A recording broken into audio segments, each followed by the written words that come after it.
Welcome to the Gen X Journey podcast. Dive into all things important to Gen Xers, from advice on aging parents, expert interviews, product reviews, and heartfelt conversations.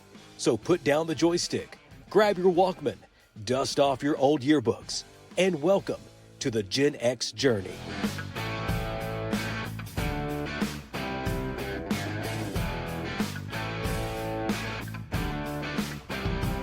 Everybody, welcome back to the Gen X Journey podcast. This is Steve. I'm back with Noel and Keith. How's it going, guys? I tell you, time for a good topic. Let's go. Yes. Yeah. So, we've been chatting recording session about some of our favorite daily things to consume, and we're like, why aren't we recording this right now? We should just go and just shut up and start over.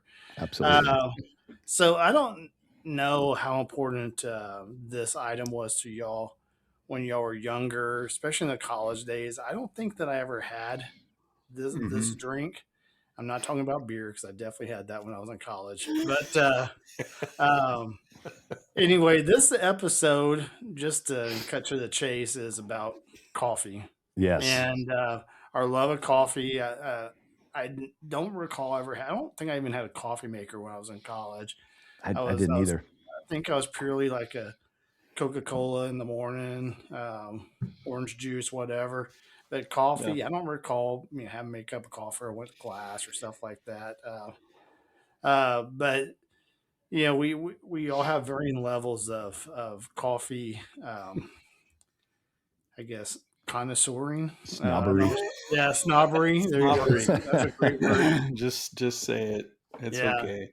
And I'm probably the least fancy of the three of us when it comes to my coffee preferences. He says that, but he goes across the street to the $2,000 machine. So are we? Yeah, I don't know. But I didn't spend my money on that machine. Technically, my rent is paying for that machine. But, okay, fair. A smart coffee snob. Yeah. Yeah, that's definitely widened my coffee enjoyment. But anyways, so it's funny, I don't think the three of us can get through the start of the day without a cup of coffee. No. And at least one. I'm usually at least 2 cups, usually 3.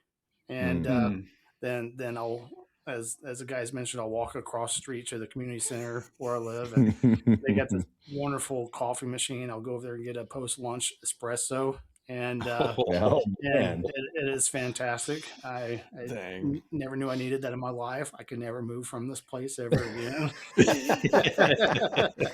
He'll be 90 years old. I'm not leaving. Yeah. Mr. McKelkey, you need to leave the community center. Yeah. Well, the thing that's cracking me up is we started going down our favorite HEB coffee blends, which is a conversation we never had ever as a group, the three of us, until about 20 minutes ago. Yeah. And we're not done. We got to revisit and continue this. Yes. But I didn't. I think my first cup of coffee, so when I was growing up, I thought that people that drank coffee that were my age were you're not ready for that. Like, in my mind, there's sort of a time in your life when it's okay to drink. It's like socially acceptable to start drinking coffee. And, 14, 15, 16 just wasn't it. And so I was kind of reluctant to really even try it until I think I was in my 30s. I think on my 30th birthday, I was like, all right, it's probably okay to try some of this. And I think at least my journey was sort of starting small, starting simple. I got the stuff at work. I didn't really know what to do with it. I just kind of was watching what everybody else was doing and put all kinds of crap in it. And it was basically it wasn't coffee flavored. It was milk and sugar flavored. That's what it was.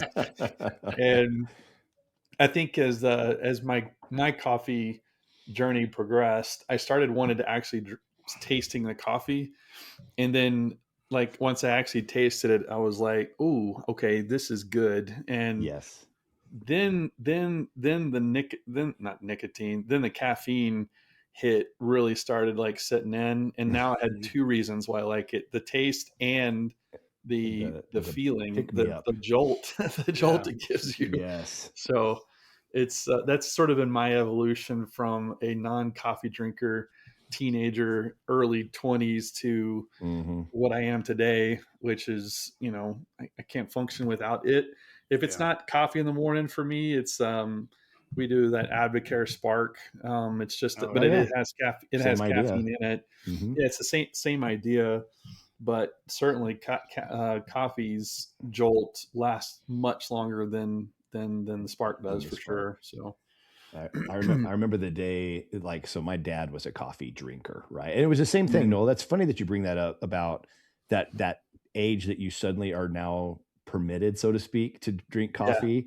And that, you notice today, I mean, you got 10-year-olds at Starbucks. It's so different now, but I remember the day, because I would laugh at my dad. It was kind of a running joke that he'd drink coffee throughout the day, right? And so I'm like, I'm never gonna, I love my dad. I'm not saying anything, but I'm like, I'm not gonna do the coffee thing because that's my dad's deal, right? And so I was always like, I'm just gonna have Coke in the morning and orange juice, and I'm happy. Well, I remember I was always to get my master's degree, and I lived off of 50th Street in Lubbock. And on the way to the campus, there was a Texaco on 34th and Quaker, somewhere around there, that there was a Texaco gas station. And one night I was trying to burn the candle at both ends. I got gas. I went in there, and lo and behold, there's probably, I'm sure this thing had been sitting there for 16 hours still in this pot. And I'm like, I got to get something. So I cranked that. Today's the day. So I cranked that. I remember it was those old styrofoam cups that probably melted as you added coffee, had the bad old, the lids that you had to like tear back. You know what I'm talking about? It wasn't the one that had the whole, you had to tear it back, right? Yes. And I probably loaded that. It was probably 90% sugar, right? Just to kill the taste. But I remember I would do that, and I'm like, oh, this is terrible. I'm going to do this. And then the next day, another time I'd take it. I guess I'll stop in this thing and get coffee as I'm getting gas. And it was like more and more. I kept getting coffee here. And I'm like, all right, I guess I'm kind of getting sucked in here. And then it was about that time that they opened the Starbucks on campus at the University Center. Oh yeah. Do y'all remember that? Yep. And I remember like everybody was so excited about it. And I thought it wasn't like an actual Starbucks. It was like a store served Starbucks coffee or something like that. Yeah. I recall and I remember the first time I drank the Starbucks coffee, it tasted burnt. Like it tasted like the coffee beans were burnt to me. I'm like, this is not good. Like, I don't understand why people would drink this. Now, that was an anomaly. Like I love me a Starbucks coffee here and there. Like none within 30 miles of my house right now. Let's just not go there. But at the time that I lived in civilization, Starbucks was enjoyable.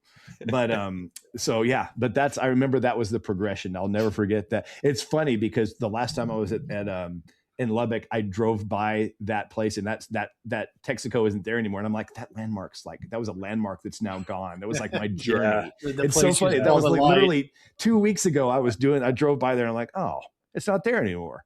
Like, it was so weird. It was almost like disappointing that this place that got me hooked on coffee is no longer.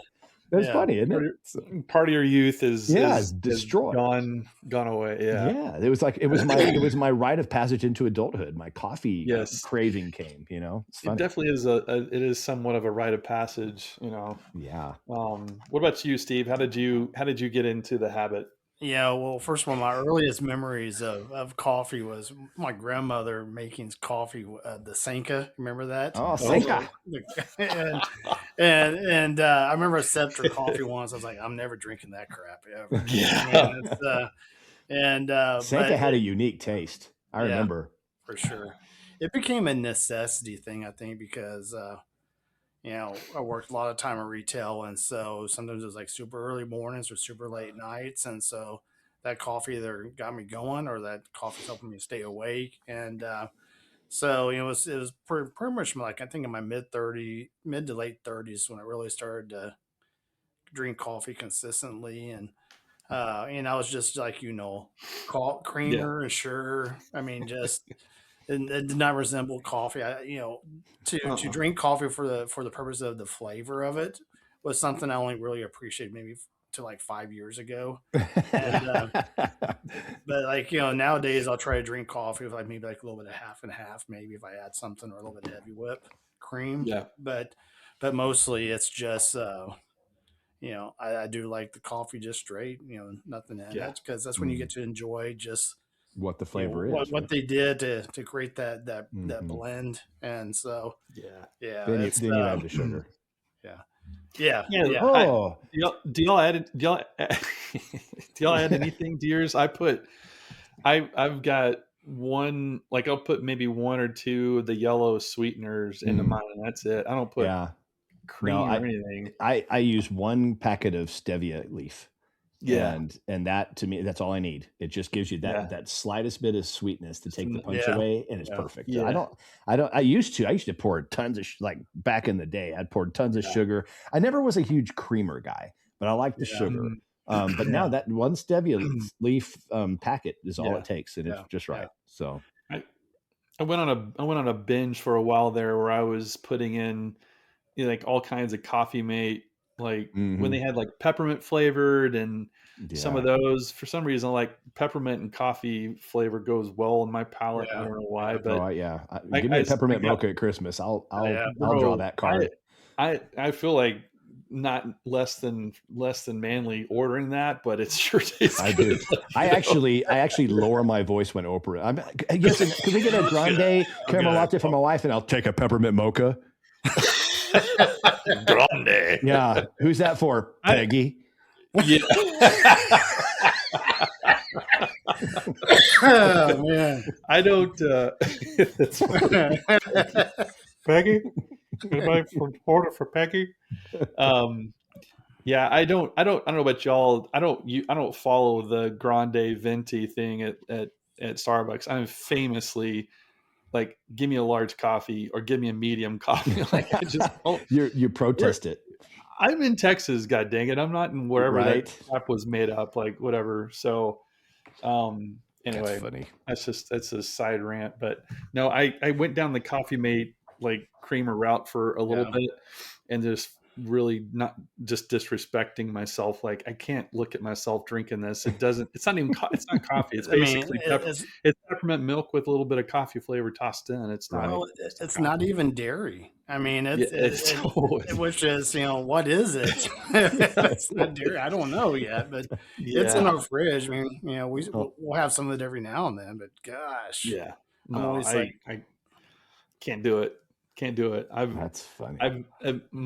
So we talked about the beginning of getting into coffee, and then my addiction has grown exponentially. Probably in the last, definitely since I turned 40, like in my 40s, it became like I have to have some caffeine in the morning to get going, and now it's like.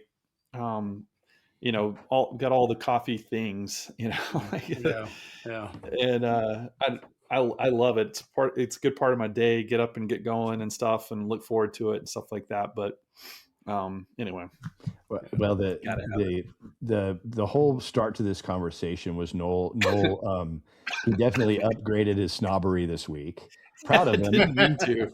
But to be fair, Noel made me upstart my snobbery at Christmas time. So I went over to Noel's at we were going to the Big 12 championship game. Wasn't that it was. Yeah. And so it was over right after Thanksgiving, and he had one of those Nespressos, right? And it was so cool. It had that little thing where you touch the top and it opens automatically, and he puts the little pod in and brews a coffee. And I must have just really needed something unique that night. And I don't know do you remember the pod? I don't even remember the pod. Remember which one it was? Probably the blue or the green. I don't know. I can't remember. But it was good. Like, I remember I was like, I really enjoyed it, to the point where I told Don, hey, we're looking to get rid of the Keurig. Why don't we try it? So the next, and we talked about this in one of our video podcasts, but because the Christmas present was right over my shoulder for me to wrap for myself. So we got one, and I have enjoyed it, but the whole conversation came around like, I don't always enjoy it. Like, it's a good side note, but it's not. It's just not going to be my go-to coffee. Like, there's just something different about it. It makes it a special drink, but not an everyday drink. And Noel, you got a new. Now tell me what you got. What was the name of this? Oh shoot! Give me a second. Let me find my Amazon history. So a little bit of background. My coffee maker, the one that I just replaced, had a grinder. It ground the beans, put it into the filter, and then made the coffee.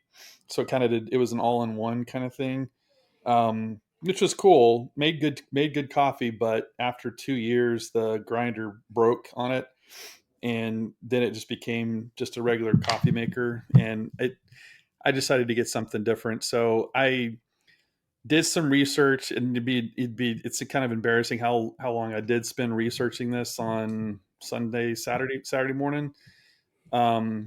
And I finally just broke down and I started going through my contacts and like, who can I ask for a recommendation? And my brother-in-law used to work in a Starbucks many years ago when he was growing up, and it was so he was a person I texted and said, "Hey man, I trust your judgment. I'm sure you know a lot about this." And he was like, "Oh yeah, this is the one I bought and I've never looked back. It's amazing." And I'm like, okay. So I inadvertently put myself in a position where it's like, order it, or why did you bother me on a Saturday morning? So I ordered it, but it's called it's a Mocha Master, Technivorm Mocha Master, and it's groovy. It does a mock of a pour over coffee kind of thing, which is good. And I don't know, I've had it for 2 days now, and I texted the guys and I said the first day I maybe overdid it on the amount of coffee I put in there, because I was like, my heart was like, what's going on up there? Because I can't beat fast enough. And it was crazy. So I no, like, did you say you can't beat fast enough? Yes.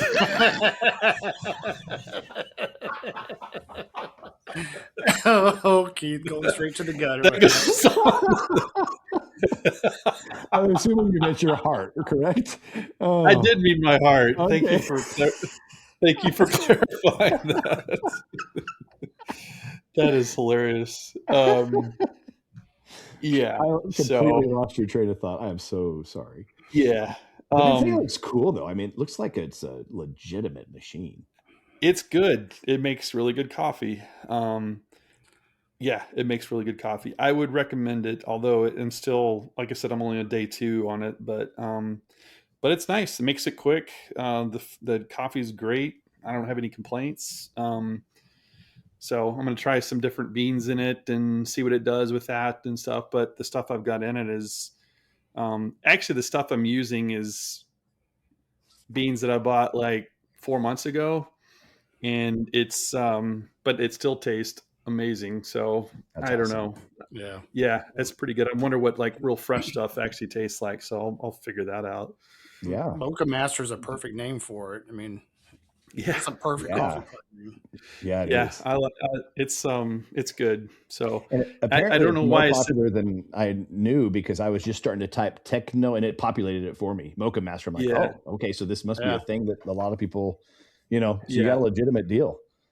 I was reading the instruction manual. It's made in the Netherlands, and so like it says, the serving for the Europeans for a cup of coffee is 4 ounces, and I'm like, that is not even a third of what I drink every day. That's my biggest complaint about the Nespresso.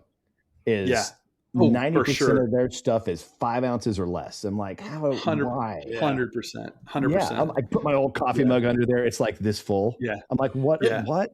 But isn't that the nature of espresso, though? Because, I think about like Cuba, they just serve espresso in those little cups. Yeah, it is, and really, that's really what I think. Now that I know, that's really, because you see it on the commercials, and it looks like it should be a coffee maker. Like they don't really say, by the way, this is a European espresso machine that we're trying to sell to Americans, and they really should do that. Because once you figure that out. I'll tell you, when we first got it at Christmas, so we've got the ones like you have, Noel, that has the barcode underneath, and I didn't understand it. And so each one of these, the barcode, it reads the barcode to tell you exactly how much water comes out to brew. And you don't, there's no settings. You don't say, I want 12 ounces or whatever. It just does it for you. And my son-in-law was trying to brew, and he was getting the 1.3 ounce one, or the smallest one. And he kept brewing, and he's like, and then he would get another one. He's like, I think there's something wrong with your machine. He went through probably 5 of those things just to fill up 1 cup. I'm like, man, it's like $20 cup of coffee. $20. Like, you should have gone to Starbucks and got 8, because that's the same cost here. But it was so funny. I'm like, let's go back to the instructions and learn. So yeah, but yeah, you're to your point. Now that I understand what it is, I can enjoy it more. It just cannot be my go-to morning cup of Joe. 100%. It's a great machine, and it's really cool for what it is. It's just not the Mocha Master. So. Gotcha. Yeah, I have a funny Starbucks story. Back in my Office Depot days, I was district manager. We were visiting stores up in the Oregon area, and so at the time, for some reason I just loved iced caramel macchiatos. And I mean, it's not a manly drink, but every time, the guys that I was traveling with, they love coffee and much more than I ever did at the time. And so, all right, let's stop at Starbucks. Like, this is the 3rd time we've been to Starbucks today. Yep, we're going in. And anyway, so I was like, well, I'll get another caramel macchiato, and because we all paid for our own, because they had to get reimbursed for it and everything. And they would give me a hard time, like, order a manly drink. I said, as long as I'm paying for my own coffee, I'm ordering what I want, not what y'all want. And anyway, so I ordered my caramel macchiato and went into the restroom while the drink was being made, and I walk out. I hear caramel macchiato for Stephanie, and like everybody in the whole coffee place was in on the joke, and everybody was all just dying laughing. I was like, screw all you guys, and even especially the people I don't know that laughed. That's great. That's priceless, man. That's pretty good. Give those guys kudos for pulling that off. Yeah, that's pretty good.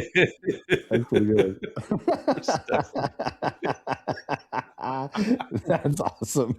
Yeah. Oh my gosh. So we were discussing the HEB coffee. I think we need to circle back to this, right? Yeah. Because this is some good stuff right here. So, So Steve, what's your? We were talking about the HEB branded coffees, and we were kind of sharing our favorites. So Steve, what's your favorite HEB branded coffee? So number 1 is Texas Pecan. I think it's fantastic. And I prefer buying the beans and then grinding it there instead of buying the pre-made stuff or prepackaged stuff. So you actually grind it you get the pre-made beans and use their grinder there to do it? Yep. Oh, that's cool. Yep. Okay. Yeah. So they have those little dispensers, and they put a little bag underneath it and fill it up and then grind it. Yeah, that's cool. I learned something new today. That's my number. I always see that there, but I never think to do that. Yeah, I've never done it before. I've seen people do it, but I've never done it before in the store. People are retarded when they use a thing. Like 9 times out of 10, they put too much in there. They jam the machine, and this is why we can't have nice things. This is why we have warning labels on the most basic things. HEB should compensate me for the number of times I've fixed their grinders while I was there. In case Steve needs a side hustle, it'll be HEB grinder fixer. Grinder fixer. I am the grinder meister. Yes. Hey, the grinder meister's here. Yeah. No, what about you? I love the San Antonio. I think you and I are tied on that one. That's my favorite. Dude, it's just so good. The flavors in it, it's a really good cup of coffee. And there's one other one that I like. I think it's Houston. It might be the Houston blend. Houston. That's what I was going to say. Yes. It has molasses in it. It has molasses in it. Yes. Oh man, to me it tastes so burnt. Really? To me it's just nasty. Lubbock blend has that molasses in it as well. I was like, I wonder why Lubbock and molasses don't go hand in hand. That's weird. They drag those coffee beans behind a old cow out there in West Texas, and then poured in molasses with it. Yeah. Come on, HEB, do better. Yeah, I liked the pecan and the Houston blend until I met San Antonio, and San Antonio's taking it for me. So I'm with you. Those 3 are good. Yeah. Yeah. San Antonio is my go-to for sure. Yeah, that is good. I'm looking at all the different like blends now because I forgot. There's the one I was talking about also. There's another company in the western part of the state called Big Bend Coffee Roasters. That's what it's called. And the Davis Mountain Blend. I'm sorry for those of you not in Texas. We're kind of going local here. But if you ever come to the States or come to the state, go to HEB, get this coffee. But this Davis Mountain Blend is really stinking good. And it's funny because it's kind of like a medium body with a little like a honey flavor to it. It's pretty good. It's pretty good. And it reminds me a lot of San Antonio. Those two are very similar. Yeah. So that's tell you what, when we were over in we were over in Maui. I had some one of my friends told me when you get over there, get one of the get one of their coffees over there, and I was like, okay, yeah, sure. Holy cow! Like they're it's just I ordered a bag of it, but it tastes, I don't know, it's hard to explain. I probably shouldn't have brought it up because I can't remember the name of the place and I can't remember what it even tastes. Is it Kona? No, it's something different. I'll text it to you guys after this. And in fact, I can maybe sneak in there and get it, but really good coffee. And it has it tastes like Hawaii, like you would expect Hawaiian coffee to taste is what it tastes like. And that's awesome. It was one of those things where you can only get it over there. And I've figured out a way to get it over here. So that's really good. But yeah, I love me some Kona though, Steve. Like not the blend, the actual Kona. Like they sell the blends, which means they sprinkle a little bit in Folgers and package it.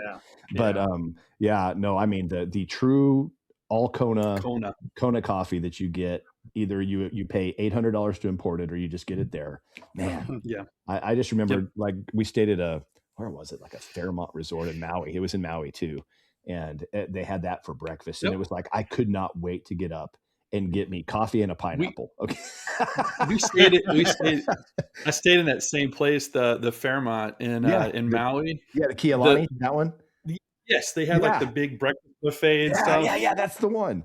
Holy crap, man! Oh, I didn't know you stayed there. Yeah, so that's literally the thing I'm thinking about right now is that buffet with that coffee. That's exactly where I got ridiculous. It. It is good. Is that Kona? Is that what that is? Kona, yeah, that was Kona. Okay. Yeah, man, it was so good. Like breakfast was the best. I mean, we ate a lot of good meals over there, but breakfast, the kids would, my kids are teenagers. They never get up for anything, but they got up for breakfast and they had this massive spread, man. It just went on and on. And I had never eaten so much pineapple that week. Oh, I know. And it's not like real acidic. It's super super sweet. Melts in your mouth, sweet. Oh my gosh. Oh man, I'm pretty sure I sweat pineapple juice after that trip for a while. Yeah. But I remember we sat down and like then at the end of the buffet they send you the tab, and like for 5 of us for breakfast it was like $140, and we're looking at that and we're looking at each other and we're like, same time tomorrow? Yeah. Worth it.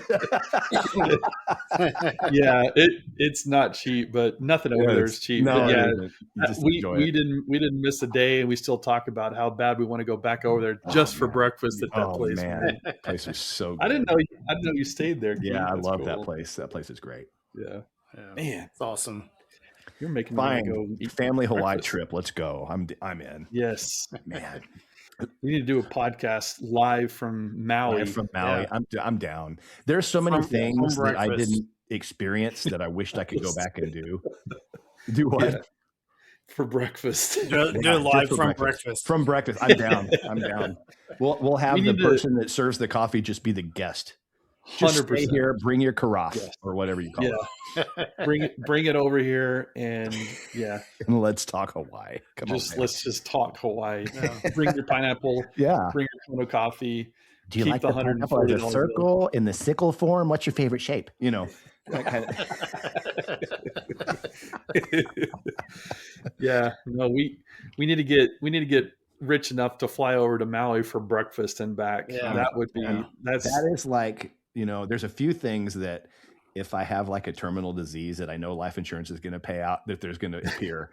One's going to be a really nice Corvette. Another one might be a trip for breakfast to Maui. Yeah. I heard breakfast at Tiffany's. Screw that. Like, no way. The Kona and pineapple. If Tiffany's is the name of the restaurant at the Fairmont Kealani, I'll go. That's it. That place is incredible. It is incredible. It was really good. That was our first and only trip to Maui, and I can see why everybody talks about it so much. Mm-hmm. It is unbelievable, and the smells, like I was telling people about, like the pictures and stuff are obviously pretty. I've seen all those, but being there and smelling all the all the vegetation and plants, and oh my gosh, it is amazing. Yeah. All right, that's okay. So anyway, but there you go with coffee. How about coffee? Back to coffee. This episode is awesome. It is. And the title of it's just going to be coffee. That's it. This is probably like the most excited we've ever been for any podcast. For the entire time, there has been no lull. No. We're all wide awake. We are wide awake. We have not had coffee. I mean, I haven't had. If I drink a cup of coffee now, I wouldn't sleep till next Thursday. Yeah, I'm pretty excited about waking up now. When's your cutoff time? When is the last coffee in your system? When's your cutoff? If I drink anything past 1 o'clock, I do not sleep that night. I sleep. I don't fall asleep till real late. Gotcha. For me, I'm real sensitive. Usually, my first coffee is like around 7:30 ish. Mm-hmm. Probably like. If I have a third cup, I'm done by like 10:30. Gotcha. I space them out a little bit. Yeah. I usually just do coffee in the mornings, I don't really do them in the evenings. Very seldom. Like I'll do some tea. Like I've got some like herbal tea or something that's not caffeinated that I kind of enjoy in the evenings on a cold day. But my cutoff for coffee is usually around noon. I can't go past noon. So it's good stuff.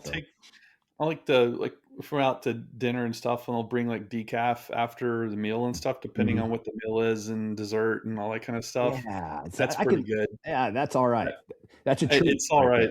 I've tried that and was like, okay, is this really decaf or is this like half calf? No, it was half calf. It was truly decaffeinated. Yeah. And I used to make fun of people that drank decaf. I'm like, what in the heck is the point of that?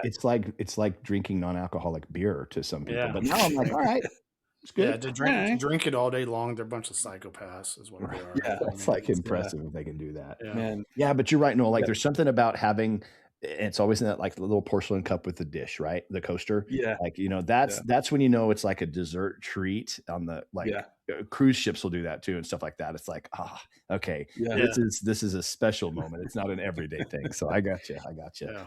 One of my friends who owns his own business, he said he knew he made it when he ordered his Bun coffee maker. Like the one with like the two pots on top and the one on the bottom, like, he was like, I looked at that and like, buddy, you've arrived, Yeah, that's the one that they have the warmers on the top, right? Where they brew it and warm it. And that's when you've got the employee. Yeah, okay, I see that. That's made it. That's crossing the bridge, right? The worst coffee imaginable. It tastes like total crap, but it's a sign that you have people that are working for you that are going to get the cup. Love it. You've made it. I love that.